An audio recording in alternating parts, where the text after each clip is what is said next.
Yes, Lord, we will take our authority and will build this nation.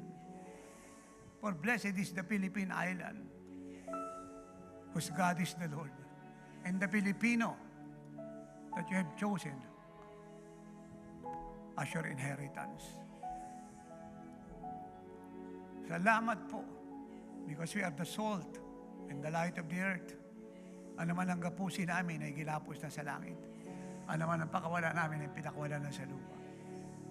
Sa oras na to, Lord, we declare, tayo po ang nanalo. Winawakasan na namin ang gulo sa Senado. At amin dinideklara, hindi lang tuloy ang impeachment. Amin dinideklara, Ama, ipapatong mo ang iyong makapangyarihang kamay sa ulo ng 24 na senador. Hahawakan mo ang puso nila. And they will vote according to the Constitution, according to their conscience, according to the truth, the evidence. At ginagapos namin at pinapawalang bisa ang political compromises, political alliances. Pinawawalang bisa namin ang self-love, ang takot na mawala sa posisyon, sa kapangyarihan. Pinawawalang bisa namin ang mga pagsisinungaling, ang mga pandaraya. Ginagapos namin ang lahat ng ito. At ito'y aming pinupuksa, tinataboy, umaga, tanghali, hapon, gabi, hanggang hindi natatapos ang impeachment. Ang lahat ng ito'y aming sinasara. Hindi pinapayagan, hindi pinapahintulutan. Sa inuutusan namin ang maling kaisipan na yan, maling pasya na yan, maling salita na yan, maling desisyon, hindi ka magtatagumpay. Ginagapos ka namin, pinaparalyze ka namin, at lahat ng wrong report, lahat ng fake news ay sinasara namin. Hindi namin pinapayagan, ito'y mariglo sa bayan ng Pilipino, pumasok sa tenga ng sambayan ng Pilipino. Ito'y pinawawalang bisa namin, dinideclare namin, null, void, defeated, in Jesus' name. At ang pagkakampi-kampi para sikinin ang katotohanan ay ginagapos namin. Pinapawalang bisa namin. Lumayas ka, Satanas. Iwanan mo ang 24 na senador. Iwanan mo ang mga senador judge. Iwanan mo ang decision nila at pasya. In the name of Jesus. In the name of Jesus. And we declare, Lord God, touch every heart. Lagyan mo ng takot sa puso 24 na senador. Kaya bumumoto sila according to the Constitution, according to the conscience, according to the truth of the evidences. Oh, yes, Lord.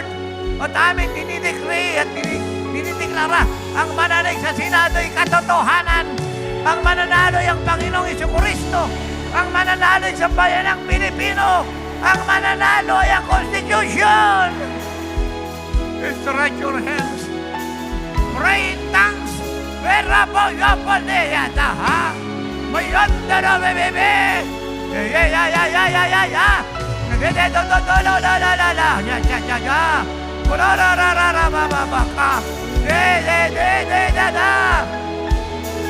Tinataboy namin ang political conspiracy, ang lying, ang nonsense political alliances.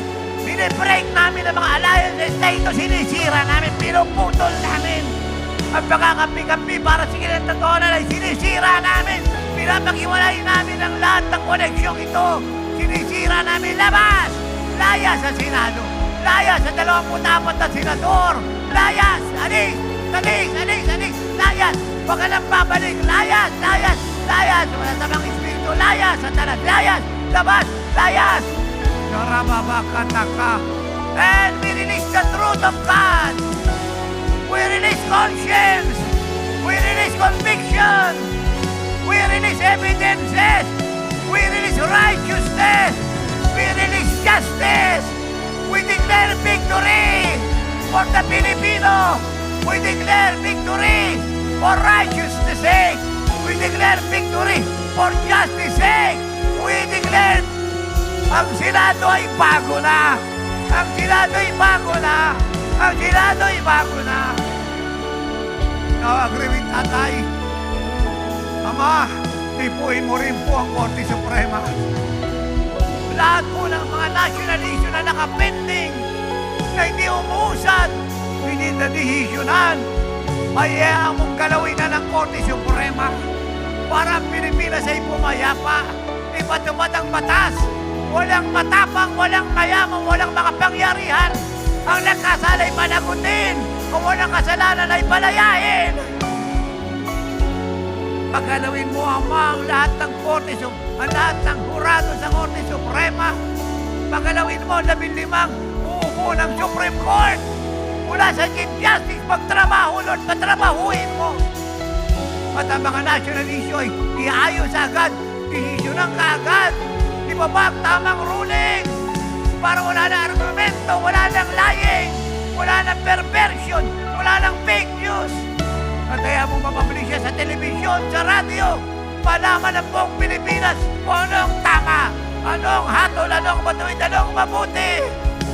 And Lord, according to their conscience, according to your law, according to the Constitution, according to your word, let them judge! Let them judge! Let them judge! Now open your mouth and speak in tongues. Uwe, dada, uwe, yaman, nana, hulo. Kaya, bebe, dada. Ode, bebe, babo, shan, no. Ya, ya, mama. Lo, chika. Dinideklara namin si Jesus ang Panginoon ng Supreme Court. Si Jesus ang Panginoon ng Senado. Si Jesus ang Panginoon ng NBI. Si Jesus ang Panginoon ng PNP. Si Jesus ang Panginoon ng AFP. Si Jesus ang Panginoon ng Kongreso. Si Jesus ang Panginoon ng mga governor, ng mayor, vice mayor, ng barangay captain, ng mga barangay tanod, ng mga RTC judge, MTC judge, ng mga piskal sa prosecutor's office. At dinededicate namin sa iyo ang executive, ang legislature, ang judiciary. Ikaw ang Panginoon ng Malacanang, O Diyos. Ikaw ang hari sa Malacanang. Ikaw ang hustisya sa Malacanang. Binabalutan namin ang iyong dugo ang buong Malacanang. Ang aming mahal na Pangulo, ang kanyang gabinete. Kaya mo karunong mo sa alaman ay sumakalila. Lagyan mo sila ng takot sa puso. Pag ang pasya nila ay mali, huwag mong pahintulutan ng tama, bigyan mo ng tagumpay. Tanggalin mo ang corruption. Tanggalin mo ang pantaraya. Tanggalin mo ang panloloko. Sirain mo ang political alliances. Itali mo katotohanan sa kanilang lahat. Tama, itaas mo rin po ang sweldo ng mga manggagawa. Pinawawalang bisa namin ang kahirapan sa Pilipinas. Pinawawalang bisa namin ang mababang sweldo. Ginagapos namin ito. Lumayas ka sa mga manggagawa. Lumayas ka sa mga magbubukid, sa mga karpentero, sa trabahador, sa mga bumbero, sa malilitang sweldo. Layas! Kahirapan, pantaraya sa sweldo nila. Layas! Lumayas ka pa sa tamang espiritu. Huwag mo silang dayain. Huwag mo silang baunin sa kahirapan. Layas! Labas! Ama, ipuhin mo po ang mga negosyanteng may-ari ng mga negosyo, ang mga bilyonaryo. Itaas ang sweldo nila. Ipuhin mo ang Kongreso, ang Senado, ang Pangulo, na ngayong taon ito'y magdagdag ng sweldo. Ngayong taon ito'y magdagdag ng sweldo. Magdagdag ng sweldo. Dinideklara namin na may kapangyarihan pamamahala. Tataas na ang sweldo ng mga manggagawa. Beyond minimum. Tataas na siya. Mabubuhay na ng maayos sa mga Pilipino. Wala nang mahirap. Wala nang pulubi.